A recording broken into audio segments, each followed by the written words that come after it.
Alright, welcome to the Middle-Aged Metalhead. So this is the Metal Tag 2022 response thread to the Rock Scout. He's been doing this for a couple of years now, 20 questions. So let's just quickly run through them. You can find the link to the Rock Scouts channel in the description. And so first question, your favorite reissue of 2021. That'll be Sagoth, the Power Cosmic. This one's British, what would you call it, epic, fantasy-driven, battle metal as they used to call it back then. This reissue brought me a lot of joy. It was completely unexpected getting my hands on it. Ramesh, if you're watching, major props, and I owe you big time for getting this one for me. Limited edition, 400 copies, and a nice little die cut effect here where you can actually see there we go, 338 of number 400, easily my favorite reissue of 2021.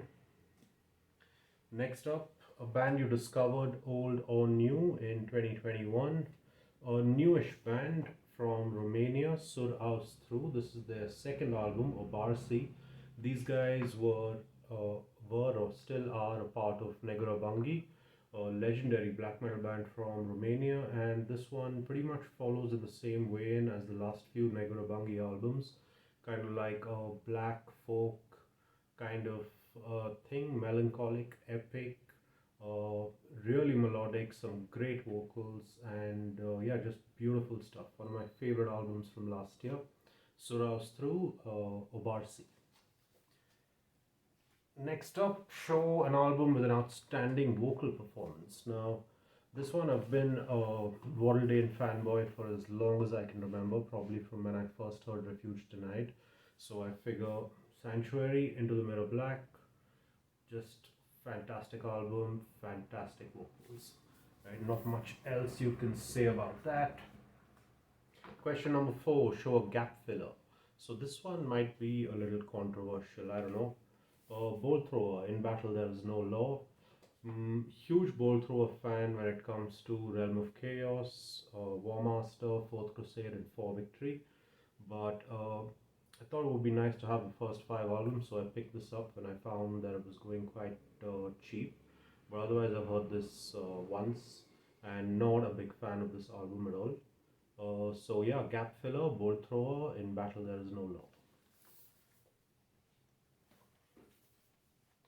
Next up is show a cheap pickup from 2021.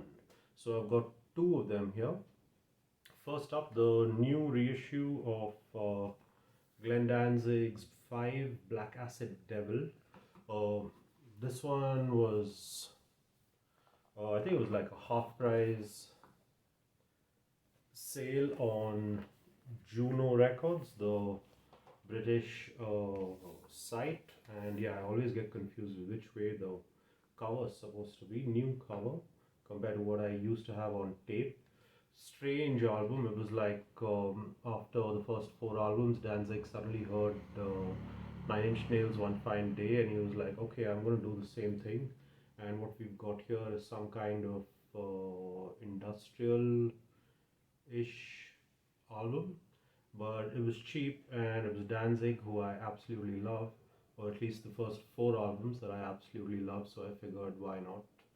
But the next album, a friend of mine was thinning out his collection, and not exactly cheap, but he did sell this to me for about half of what it's currently going at on Discogs. That's Sabotage, Hall of the Mountain King, one of my all-time favorite heavy metal albums. Just a classic album. So yeah, 2 picks for cheap pickups from 2021. Next up is your favorite artwork from a new release.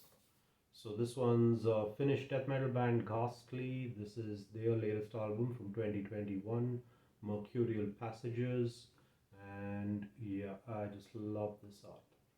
Really, really cool stuff. Very nicely done. Not sure who the artist is, but yeah, there we go. Next, a favorite track from 2021. So again, another one of my favorite albums from 2021, American band, The Flight of Sleipnir. This is their latest Eventide, and the song is called Bathe the Stone in Blood. Just a fantastic, what would you call it? Sort of like, I guess the easiest reference is Agalok, but they're kind of doomy, they're kind of vaguely black metal, they have these folk influences, and this song in particular, it starts off with this fantastic guitar part, and the melody just sticks in my head for days. Fantastic album, great song. You'll find links to all of the albums and songs in the description, so go to Bandcamp and check them out if you haven't. Next one, a song that became a earworm. So this one's again a bit of a cheat, not exactly metal, I guess. Jess and the Ancient Ones, they started off as a sort of female-fronted occult doom metal band, but over the last couple of albums, they've moved into full-fledged psychedelic rock. Their new album, Vertigo, the name of the song is World Paranormal, just incredibly catchy, backed up with really, really good musicianship and songwriting. And yeah, this is probably one of those albums I've heard a lot in 2021, and one of my favorite songs. And that chorus just gets stuck in my head. You know, you can sing along to it. Jess is just a fantastic vocalist with a knack for great vocal hooks. So yeah, Jess and the Ancient Ones, Vertigo was the name of the album. World Paranormal was the name of the song. Next up, two albums destined to be culled from your collection. Question number 9. Well, nothing really. I'm quite happy with everything that I have, and a couple of albums that are just really terrible pressings, but I wouldn't really want to give them to anybody else to suffer through them. But apart from that, yeah, nothing that I actually want to cull or get rid of. So, question number 10, a band you've gone off on. So, a band that I used to like but kind of can't deal with anymore, 6 Feet Under. So, this one's, what is this called? True Carnage, Bringer of Blood, which is like a special CD DVD edition, the EP Alive and Dead, the second full length Warpath. This is the absolutely horrible Graveyard Classics where they cover Purple Haze and TNT, and yeah, just absolutely butcher everything. I also have the first album Haunted and the third album Maximum Violence, but yeah, I don't listen to any of it anymore. It just kind of, I tried listening to Haunted some time back, and yeah, it was just really dull, and I haven't heard anything after, I guess, Bringer of Blood, which was the most recent one, or maybe it was True Carnage. But yeah, whichever way, definitely a band I've gone off on. 6 Feet Under. So, next question, a 90s album recommendation. So, okay.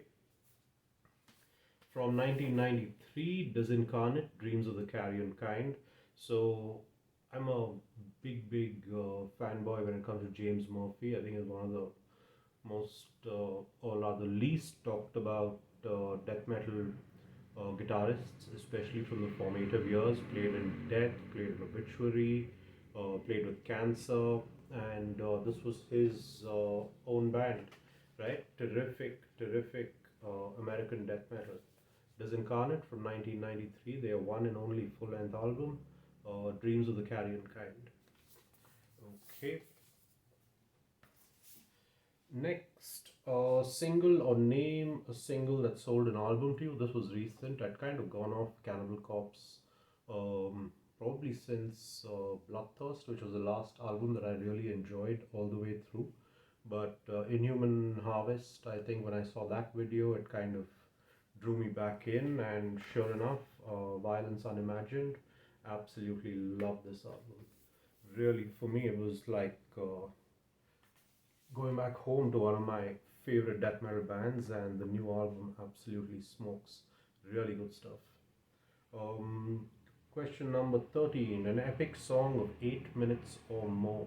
So, One of the more tragic events from last year, the death of Mike Howie. So I'm going to go with Metal Church and Blessing in Disguise. The song is Anthem to the Estranged, last song on side A. I think it clocks in at about 9.5 minutes. Just a fantastic vocalist, great song, great album. So yeah, that'll be my choice for the epic. Next up, a quick opinion on Record Store Day. So in India, it doesn't really happen. I think there's one web store that brings in some titles for Record Store Day, but it's boring stuff, and it's either whatever's hip and happening at the moment, or it's the same old so-called classic rock stuff, neither of which is interesting to me, and it's all ridiculously priced. So yeah, that's my opinion of Record Store Day. I mean, there are no physical record stores here anymore, so yeah, waste of time. At least for me, it's completely irrelevant.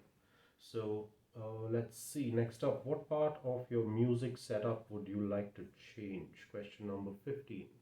I'm pretty happy with what I have actually. It's pretty basic. I have a project turntable, a project classic phono stage, and yeah, but I guess eventually I would look at upgrading my speakers, but it's quite a small room, so it is what my current setup is really, really good for my room.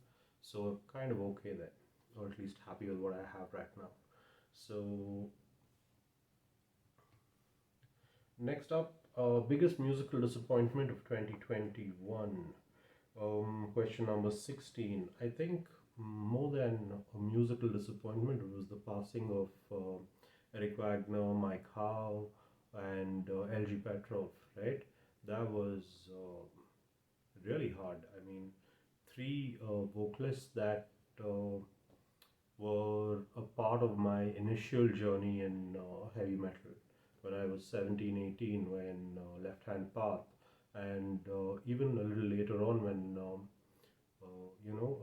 To Ride, Shoot Straight and Speak the Truth, the song Damn Deal Done. Holy shit. LG Petrov was a beast, as were Eric Wagner and Mike Howe in their own ways. So yeah, those three deaths from last year. That was really, really sad.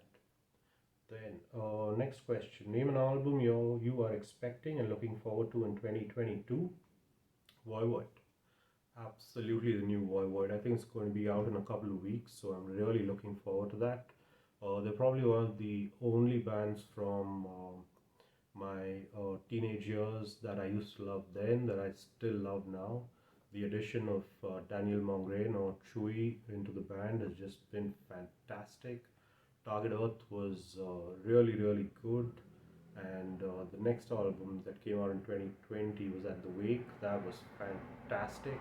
So yeah, I'm really looking forward to the new album from Voivod. Yep. And who would you like to see release a solo album? Well, actually, there's going to be a posthumous Eric Wagner solo album coming out this year from Cruz del Sur. So I'm really kicked about that one, and yeah, I have high hopes for that one. So bit of a cheat, I know, but yeah, that's the album. That's the solo album that I'm really looking forward to. Eric Wagner from Trouble, just in case. Then 19, a placeholder album you would rebuy in better condition. Okay, so a friend of mine got this for me when he came back from Poland. Apocrypha, The Forgotten Scroll, American speed metal, I guess. And I think this was their debut album from '87, or maybe it might have been their second album. But basically, just absolute banger, right? I mean, this album rules, and this, yeah, I mean, I think you can see it.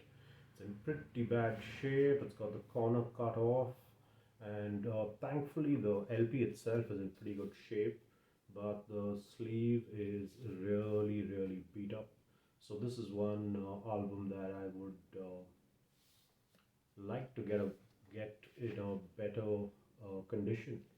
Yeah, Apocrypha, The Forgotten Scroll.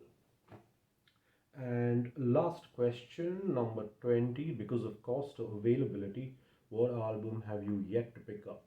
I think little embarrassing, but Slayer, Rain and Blood, South of Heaven, Seasons of the Abyss. I don't have any of those three. I finally got Hello Aids and Show No Mercy this year when Metal Blade put out those reissues. But yeah, it's albums number 3, 4, and 5 that I need to get. And somehow Discogs seems very pricey. I don't know when the reissues came out, but yeah, those three are on my immediate want list as long as they're affordably priced. Yeah. So that was pretty much it. 20 questions. And this is the Metal Tag 2022. You'll find Bandcamp links for most of the bands that I've talked about and shown the records of. If you haven't heard it, go check out the music. And yeah, that's it from me. Stay safe, stay metal. Cheers.